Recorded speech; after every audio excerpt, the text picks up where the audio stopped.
Yes, alright. Nkulamusizaako nate mukwano gwange yonna gy'osinza obanga otuwuliriza webali kwekuumira ku UG Update TV era ng'okola ky'amaanyi nnyo mukwano gwange. Abali mwenna ku UG Update TV mbatumiddeko nnyo mwebali kwekuumira ku mayengo gano.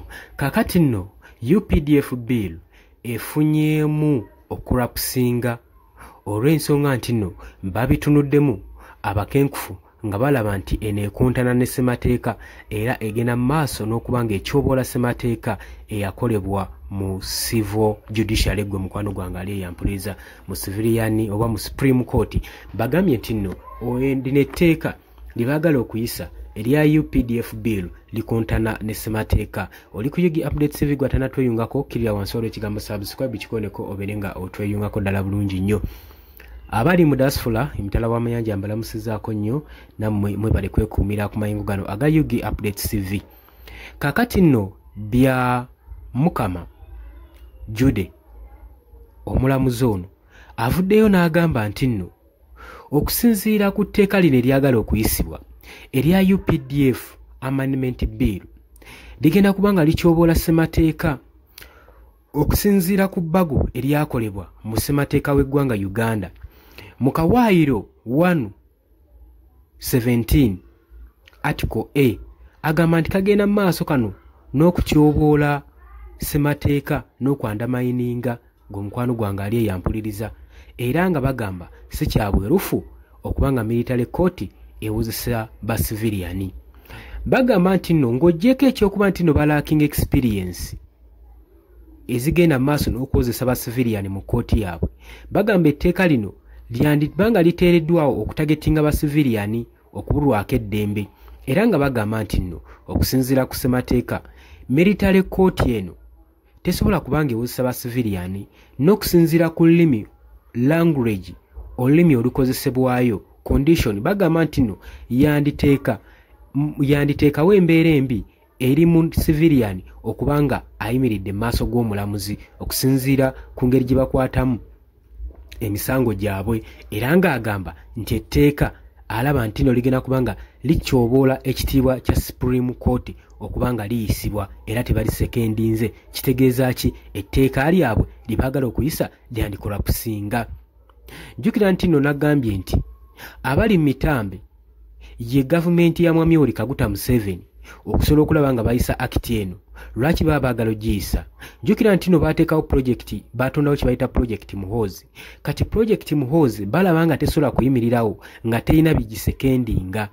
Ate n'ekirala biiru eno egendereddwamu era nga tageti yaayo ereeteddwa nga tusemberedde akalulu ka 2026 wabula tageti sayiti yaabwe batunuulidde ekibiina kino ekya National Unity Platform.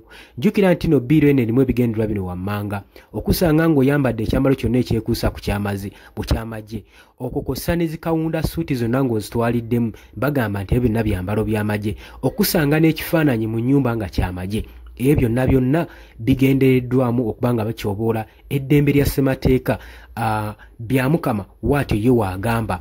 Kaakati njukira nti n'abaana b'ekibiina kya National Unity Platform abakulembeze saako n'abawagizi bazze bakwatibwa enkya n'eggulo olw'ensonga nti nno gavumenti oba UPDF ejje ekkulu erya Uganda People's Defence Force erina okuba nga lisaavinga eggwanga nga libakuuma ligenda mu maaso n'okulumiriza ekibiina kino ekya National Unity Platform nti bagenda mu maaso n'okwambala uniform ezifaanagana ebyambalo by'amagye. Wabula tulabyeko Owinidolo enfunda nyingi Ofona Opondo enfunda nyingi ng'avuddeyo ng'agamba ng'alumiriza Parliament eveeyo eyite Minister of Defence asobole okulambika yunifoomu z'amagye zibateekeddwa okwambala na kkala ki zibatateekeddwa. So ekyo basobole okuba nga kino ekintu bakifunira eddagala naye paka kati baabulwa clarification ekakasa ebyambalo by'amagye bye bateekeddwa okuba nga bambala.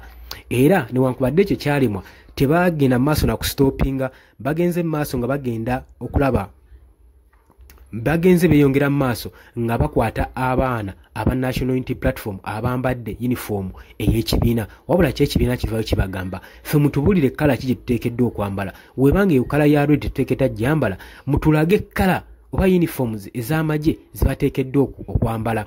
Bino waaki mbikubuulira mbireese lwa nsonga bingi ebiri emabega wa UPDF biiru eno gye baagala okuteekawo mu Parliament yabadde eyisibwa olunaku olw'eggulo.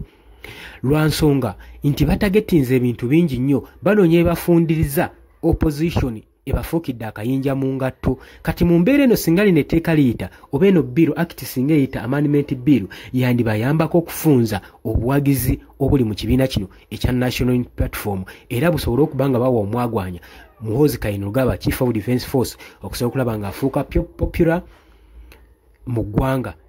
Ye ate n'amenya ki n'aleka ki ebizze bibaawo gy'obiraba ng'amagye gagenda maaso n'okwenyigira mu buli nsonga. Olaba gabadde gawambye ekifo kya Electoral Commission twabirabako wano mu by-elections eza Kawempe North era ng'amagye gagenda maaso n'okuba nga gegasalawo okubala obululu ng'ekitongole ekya Electoral Commission bakisudde wali ku bbali nga tekirina kye kikola. Ng'olowooza singa biiru eno enaayisibwa olowooza kinaabeera kitya? Kitegeeza UPDF egenda maaso n'okwengeginga buli ministry egenda maaso mu ggwanga okubanga bajengingamu kubanga bajja kuba baweereddwa kye bayita moral authority nga balina obuyinza bwa buli kimu okusobola okulaba nga bateeka eggwanga saako ne ba civilian ku nninga.